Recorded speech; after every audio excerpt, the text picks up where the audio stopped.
السلام علیکم۔ آپ دیکھ رہے ہیں ٹی جے آفیشیل۔ ایک بادشاہ نے اپنی رعایا پر ظلم و ستم کر کے بہت سا خزانہ جمع کیا تھا، اور شہر سے باہر جنگل میں ایک خفیہ غار میں چھپا دیا۔ اس غار کی دو چابیاں تھیں، ایک بادشاہ کے پاس، دوسری اس کے وزیر کے پاس۔ ان دو کے علاوہ کسی کو اس خفیہ خزانے کا پتہ نہیں تھا۔ ایک دن صبح کو بادشاہ اکیلا سیر کو نکلا اور اپنے خزانے کو دیکھنے کے لیے دروازہ کھول کر اس میں داخل ہو گیا۔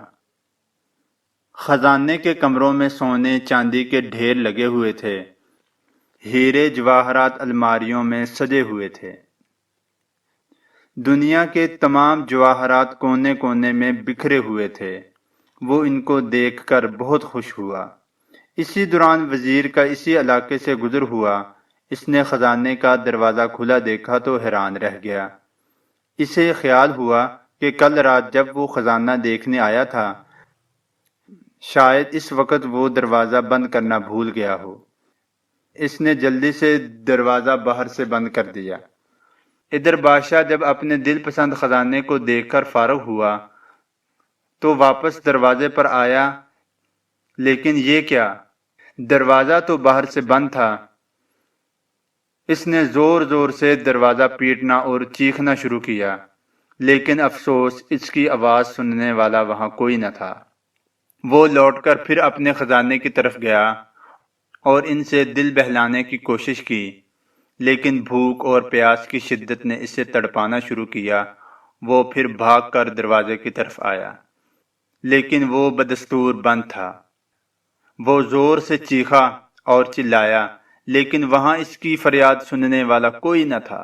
وہ نڈھال ہو کر دروازے کے پاس ہی گر گیا۔ جب بھوک پیاس سے وہ بری طرح تڑپنے لگا تو رینگتا ہوا ہیروں کی تجوری تک گیا۔ اس نے اس کو کھول کر بڑے بڑے ہیرے دیکھے جن کی قیمت لاکھوں میں تھی۔ اس نے بڑے خوشامدانہ انداز میں ان سے کہا، اے لکھپتی ہیرے، مجھے ایک وقت کا کھانا دے دو۔ اسے ایسے لگا جیسے وہ ہیرے زور زور سے کہکہے لگا کر اس پر ہنس رہے ہوں۔ اس نے ان ہیروں کو دیوار پر دے مارا اور پھر گھسیٹتا ہوا موتیوں کے پاس گیا اور ان سے بھی بھیک مانگنے لگا۔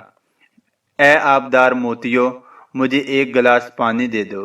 لیکن موتیوں نے بھی ایک بار پھر کہکہا لگایا اور کہا، اے دولت کے پجاری، کاش تو نے دولت کی حقیقت سمجھ لی ہوتی۔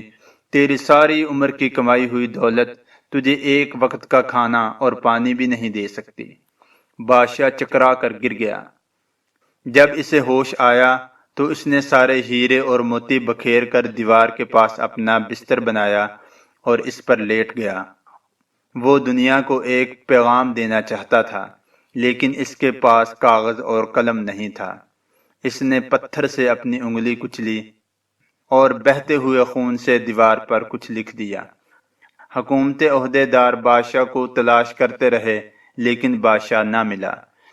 جب کئی دن بادشاہ کو تلاش کرتے رہے لیکن بادشاہ نہ ملا، اس کے بعد اس کا وزیر خزانے کا معائنہ کرنے آیا تو اس نے دیکھا بادشاہ ہیرے اور جواہرات کے بسترے پر مرا پڑا ہے اور سامنے کی دیوار پر خون سے لکھا ہے، یہ ساری دولت ایک گلاس پانی کے برابر نہیں ہو سکتی۔ اگر آپ کو ہماری ویڈیو اچھی لگے اس کو لائک کریں، شیئر کریں اور ہمارے چینل کو سبسکرائب کرنا نہ بھولیں۔ اللہ حافظ۔